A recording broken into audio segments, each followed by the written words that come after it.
Halo guys, assalamualaikum warahmatullahi wabarakatuh. Balik lagi bersama saya Miras, dan di video kali ini kita akan bahas soal setting awal untuk Realme 9 Pro Plus ya.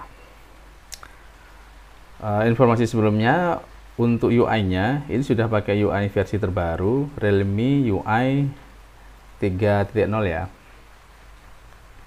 Oke, untuk setting pertama, pada saat pertama kali kita install, kita akan mendapatkan settingan default yang sudah diatur oleh pabrikan. Misalnya untuk navigasi sistem, di awal kita install kita akan mendapatkan bentuk seperti ini ya. Biasanya defaultnya seperti ini, meskipun pada saat instalasi kita ditanya ya mau yang versi tombol atau versi gesture. Nah, kalau secara default ini kita dapatkan yang seperti ini ya. Ini yang konvensional, yang sudah biasa atau umum kita setting. Biasanya dapatnya seperti ini. Jadi ada tombol home, kemudian balik, kemudian ada recent apps. Nah, di sini kita akan coba untuk navigasi yang gesture ya. Dan ini juga tergantung dari selera masing-masing sebenarnya. Nah, kalau saya lebih enak kalau yang versi gesture ya. Karena di versi gesture ini kita mendapatkan full screen di ininya. Di sini kan di sini nggak ada tombol ya, jadi kita mendapatkan tampilan yang full screen. Nah, untuk kontrolnya kita bisa menggunakan gesture. Misalnya untuk balik ke home kita tinggal geser ke atas, seperti ini udah balik ke home, seperti itu. Kemudian untuk recent apps-nya kita tarik ke bawah, kemudian tahan. Nah, sini kita dapatkan recent apps-nya, aplikasi terkini ya, seperti itu. Nah, untuk balik kita tinggal geser dari tepi kiri atau tepi kanan ke tengah seperti ini. Oke, kemudian untuk settingan selanjutnya kita akan setting untuk aplikasi. Nah, di sini bagi teman-teman yang punya akun media sosial yang double ya, misalnya satu untuk bisnis, satu untuk keperluan pribadi, kita bisa atur atau kita bisa pakai dua akun sekaligus ya. Misalnya di sini saya punya WhatsApp ya, ada dua ya. Nah, di sini kita bisa bikinnya dengan cara seperti ini ya. Nah, jadi kita ke aplikasi. Nah, di sini kemudian kita coba temukan yang namanya pengganda aplikasi ya. Nah, sini udah, kalau posisinya aktif seperti ini berarti kita sudah punya dua ya. Jadi awalnya kita seperti ini, Facebooknya cuma satu, nanti kita bikin di sini buat clone aplikasi namanya. Nah, di sini setelah kita aktifkan, nah ini semua kita akan dapatkan dua ya. Nah, ini dia ada di sini. Coba kita pindah dulu. Nah, di sini kita bisa punya dua WhatsApp, dua Facebook, dan dua akun Instagram. Nah, sini kita juga bisa pilih aplikasi apa yang dapat di cloning. Di sini sudah ada daftarnya. Nah, ini aplikasi-aplikasi yang bisa dibuat ganda ya, atau dibuat double. Oke, untuk settingan berikutnya biasanya kita lakukan di settingan display ya. Nah, kita masuk lagi ke setting, kemudian masuk ke layar dan kecerahan.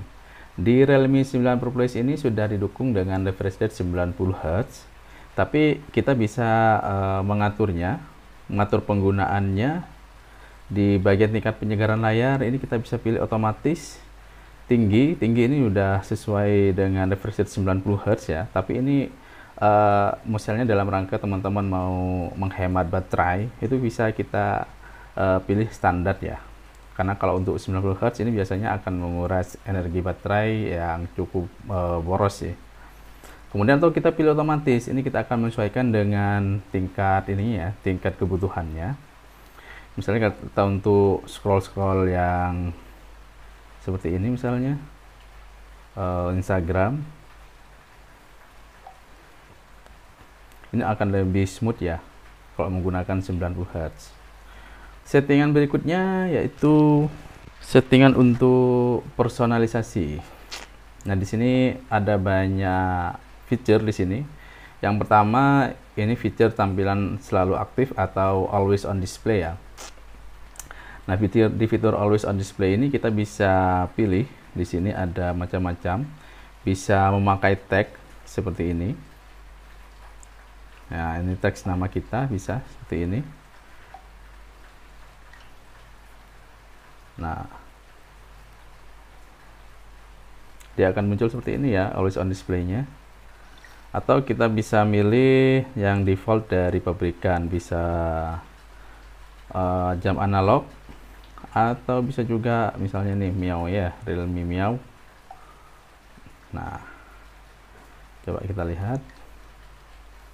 Nah, hasilnya seperti ini ya teman-teman ya, Always on Display. Oke.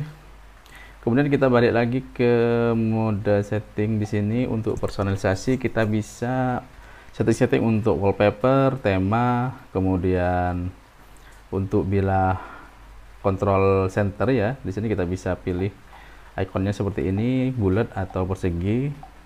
Itu terserah selera masing-masing ya. Di sini kita juga bisa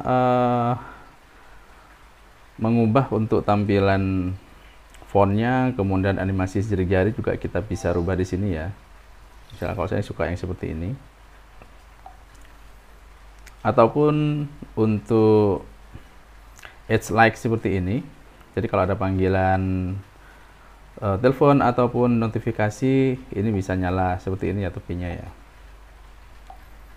Kemudian settingan berikutnya yaitu settingan di layar awal dan layar kunci ya.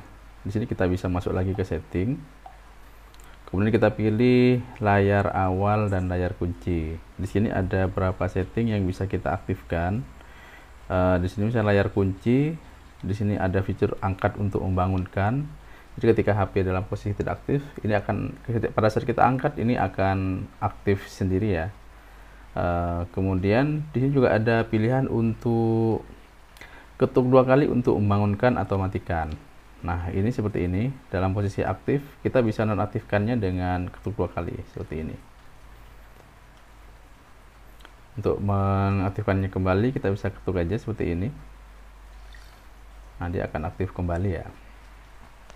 Untuk setting berikutnya fitur bilah cerdas. Di sini teman-teman bisa ke pengaturan lagi, kemudian kita bisa pilih fitur khusus. Nah, di sini ada yang namanya bilah samping cerdas ya.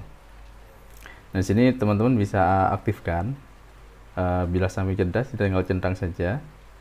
Nah, aplikasi ini berguna pada saat kita lagi membuka sebuah aplikasi. Nah, ketika kita ingin mengakses aplikasi, kita tidak perlu untuk ke depan seperti ini, kemudian memilih aplikasi yang kita inginkan.